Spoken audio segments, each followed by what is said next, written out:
Salam berjumpa kembali Bapak Ibu, saudara-saudari, teman-teman sekalian, sahabat-sahabatku yang terkasih. Pada kesempatan ini saya mengajak kita kembali lagi untuk mempersiapkan sedikit waktu kita mendengarkan sabda Tuhan yang kita ambil dari Penginjil Matius bab 13 ayat 31 sampai 35. Perumpamaan tentang biji sesawi dan ragi. Yesus membentangkan suatu perumpamaan lain lagi kepada mereka, katanya, "Hal kerajaan surga itu seumpama biji sesawi yang diambil dan ditaburkan orang di ladangnya.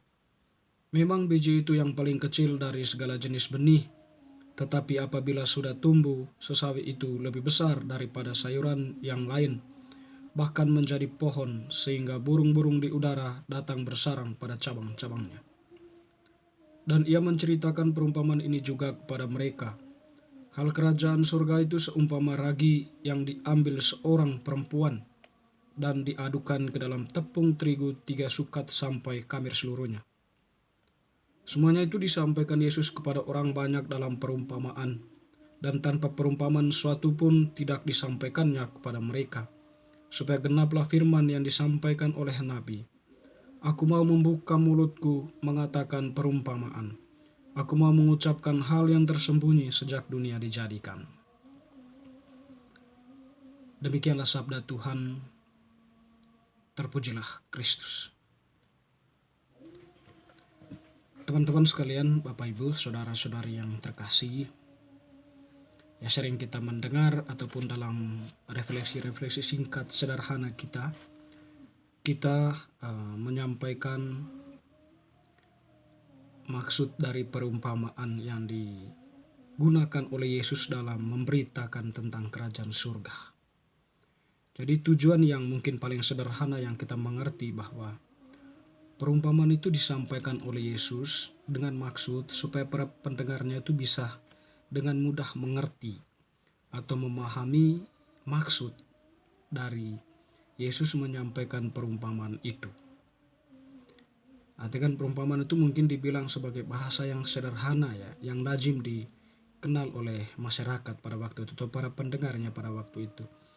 Dan tentunya perumpamaan yang diangkat oleh Yesus atau elemen-elemen yang digunakan oleh Yesus di dalam di dalam perumpamaannya itu adalah benda-benda yang dikenal oleh para pendengarnya. Misalnya pada kesempatan ini kita mendengar tadi Yesus mengajarkan tentang kerajaan surga itu, ya, dengan perumpamaan dari biji sesawi dan ragi. Tentu kedua benda ini merupakan benda yang dikenal oleh para pendengarnya. Biji sesawi itu mereka kenal sebagai biji yang kecil. Dan juga ya ragi itu ya mereka juga kenal ya sebagai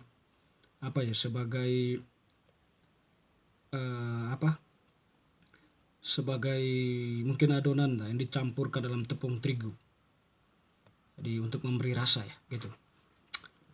Dan tentunya bahwa kalau kembali ke dalam kegenapan dari pemberitaan para nabi, ya, atau firman yang disampaikan oleh para nabi. Jadi Yesus menggunakan perumpamaan itu dikatakan tadi dalam Penginjil Matius itu, ya, supaya menggenapi firman yang disampaikan oleh nabi, ya, di mana "Aku membuka mulutku mengatakan perumpamaan.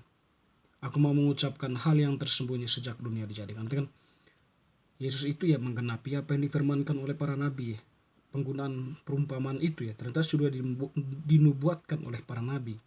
Dan Yesus pun ya mengungkapkan perumpamaan itu ya sebagai bentuk jawaban dari nubuat para nabi itu, ya, atau firman yang disampaikan oleh para nabi. Terlepas dari itu semua, Bapak Ibu, saudara-saudari yang terkasih, jadi kalau kita kembali ke dalam Yesus yang memberitakan perumpamaan dengan biji sesawi dan ragi itu, ya,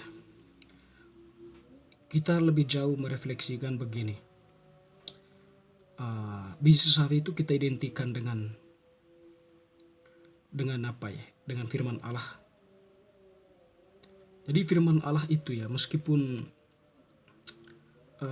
disampaikan atau meskipun mempunyai sesuatu ya bahasa yang kecil atau perintah sederhana, tetapi kalau itu dilakukan oleh para pendengarnya atau oleh kita manusia, itu akan berbuah ya.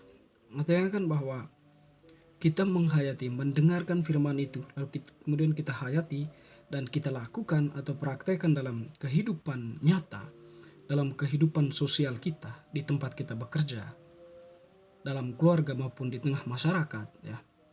Di situ ya secara tidak langsung ya kita menghadirkan Allah yang memungkinkan orang-orang di sekitar kita itu ya bisa mendekatkan diri dengan kita dan merasa nyaman dengan kehadiran kita. Jadi mereka menganggap atau mungkin melihat bahwa kita itu bermakna, kita itu netral, kita itu ya berada dalam posisi yang baik atau orang baik lah. Tidak ada sebuah kepentingan yang menjadi motivasi dari perbuatan, atau tidak ada tindakan diskriminasi, ketidakadilan di sana, tapi benar-benar kita hadir sebagai orang yang memang menghadirkan diri sebagai manusia yang utuh atau kehakikat dari kemanusiaan itu ya. Kita hadirkan di situ ya, tentu di situ akan menarik perhatian banyak orang dan orang itu akan lebih banyak ke kita atau datang kepada kita karena mereka melihat kita itu bermakna untuk mereka. Sekiranya ya itulah yang mungkin ya yang menjadi dampak ya. Mungkin firman itu sederhana, pernyataan yang sederhana, tapi kita praktekkan itu dalam hidup, kita akan menjadi berbuah banyak. Diri kita itu menjadi tempat bersarangnya burung-burung ya.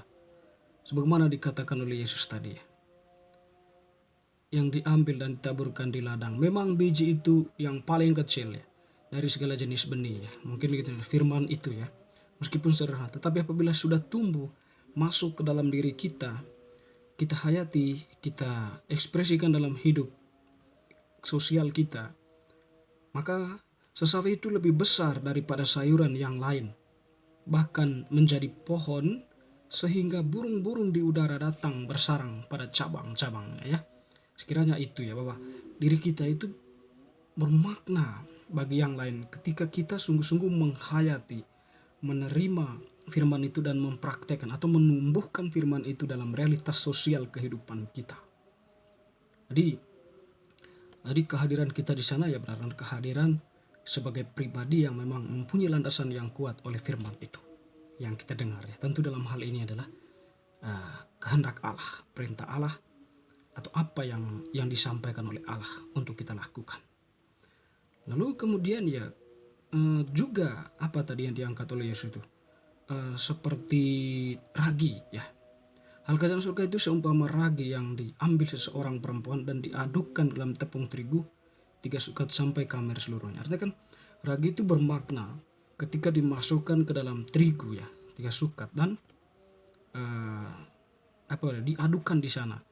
Mungkin tanpa ragi itu ya tepung terigu itu masih ada yang kurang. Mungkin di sini mengatakan bahwa warna dari kehidupan kita, warna dari diri kita akan memberikan pancaran kepada yang lain ya. Atau mungkin kita katakan bahwa diri kita itu akan memancarkan warna tersendiri bagi orang lain atau memberi rasa tersendiri bagi orang lain.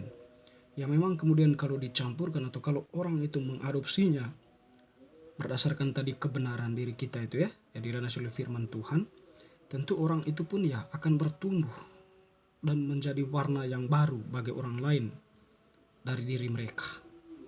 Jadi Bapak Ibu Saudara-saudari ya, dengan secara tidak langsung di sana kita menghadirkan kerajaan Allah itu.